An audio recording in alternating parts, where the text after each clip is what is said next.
Kisah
penemuan ini membuat banyak orang berpikir, jangan-jangan Napoleon itu diracun. Ada yang menduga ia dibunuh perlahan oleh Inggris karena takut ia akan kembali berkuasa, atau bahkan oleh orang kepercayaannya itu sendiri. Tapi penelitian lebih lanjut menunjukkan bahwa kadar arsenik di dalam rambutnya tidak selalu sama. Artinya, ia mungkin terpapar arsenik terus-menerus selama hidupnya, bukan hanya dosis besar. Hijau shield, racun yang bersembunyi di dinding.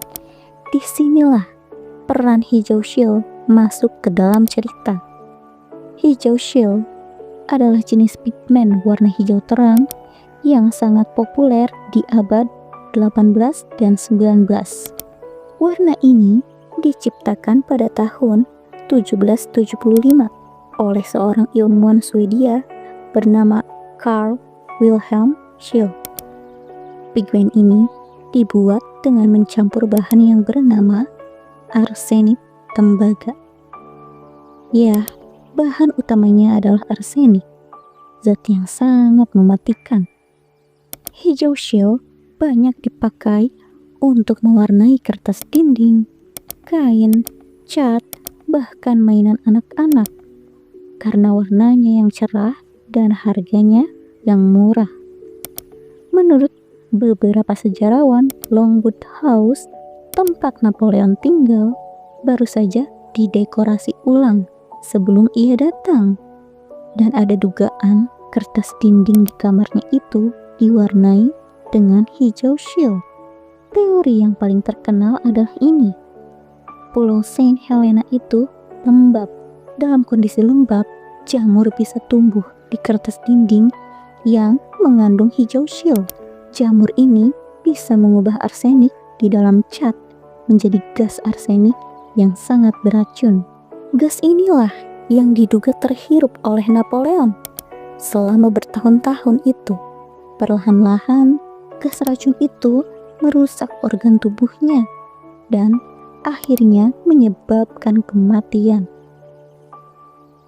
Teori tentang hijau shield ini sangat menarik. Kebanyakan ahli dan ilmuwan saat ini tidak setuju kalau warna hijau itu adalah penyebab utama kematian Napoleon. Mereka lebih cenderung percaya pada diagnosis awal, yaitu kanker perut, namun tidak mengabaikan adanya arsenik.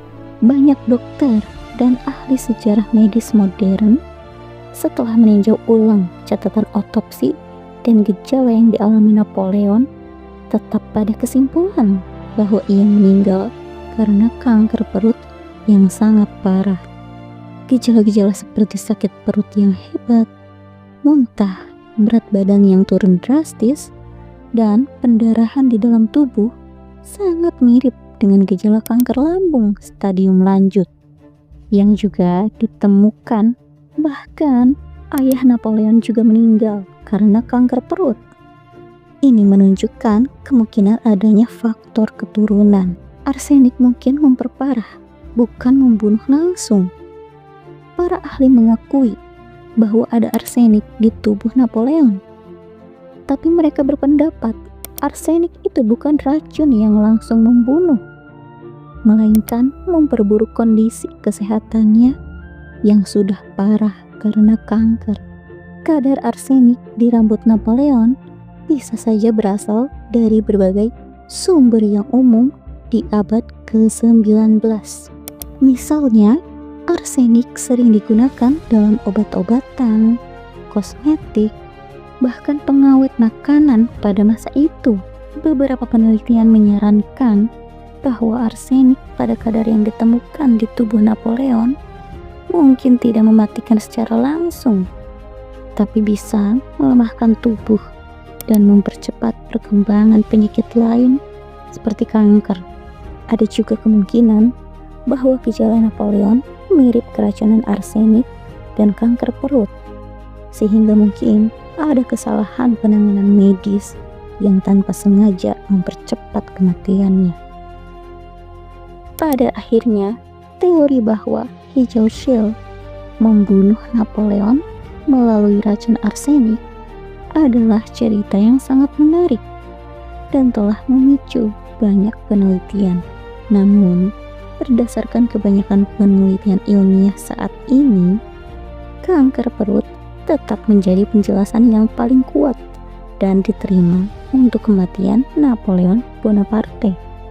Adanya arsenik dalam rambutnya kemungkinan besar hanya karena ia terpapar zat itu secara umum di zamannya, dan mungkin saja memperburuk kesehatannya, tapi tidak secara langsung membuktikan bahwa itu adalah pembunuhan atau racun dari kertas dinding.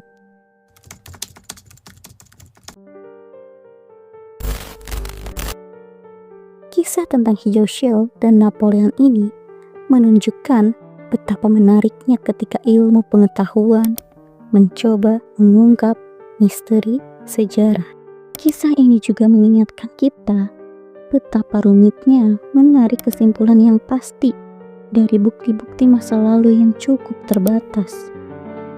Kematian Napoleon mungkin akan selamanya menjadi sedikit misteri, tapi perdebatan ini justru yang membuat sejarah dan ilmu pengetahuan itu semakin kaya.